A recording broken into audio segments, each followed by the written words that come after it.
Hello everyone, কেমন আছো সবাই? আশা করি সবাই খুব ভালো আছো, আমিও খুব ভালো আছি। চলে এসেছি একটা ছোট্ট মিনি ব্লগস নিয়ে।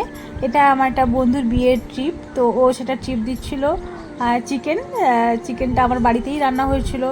আর যেহেতু ও বলেছিল রেস্টুরেন্টে যাওয়ার কথা, কিন্তু আমাদের সত্যি রেস্টুরেন্টে খাওয়ার পছন্দ নয়, পোষায় না। তো সেই সূত্রে ও বাড়িতে কী করেছে, চিকেনটা দিয়ে গেছে, বললো চিকেনটা তুই ধুয়ে সব রেডি করে রাখ, আমরা আসছি রান্না করব।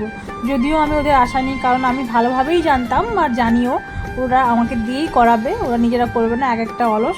সেই সূত্রে আমি চিকেনটাকে ভালোভাবে ধুয়ে রেডি করে নিয়ে মশলা মাখিয়ে একদম সব কিছু রেডি করে নিয়েছি।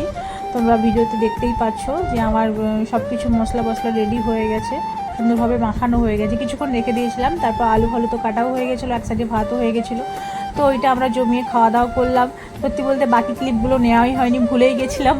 জানতাম, মানে বান্ধবীটা বলেছিল যে একটা ভালো একটা আমাদের ব্লগস বানাবো, কিন্তু সত্যি আমার খেয়ালই নেই যে ভিডিও ক্লিপগুলো নেব।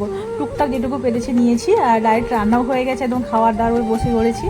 আর ওদেরকে বলেছিলাম কলা পাতা নিয়ে এসছে, কিন্তু হলে কিছু ফাটা পড়ে গেছে। তো আমি আর বান্ধবী কলা পাতায় খেয়েছি, বান্ধবীর ভাই আর আমার বন্ধুটা ওরা নর্মাল কাগজের পাতায় খেয়েছে। তো খাওয়া দাওয়া করে নিজের বাড়ি চলে গেলাম। রান্নাটা সবাই খুব ভালো হয়েছে, ভালো থেকে সুস্থ থেকো, বাই টাটা। ভালো হয়েছে।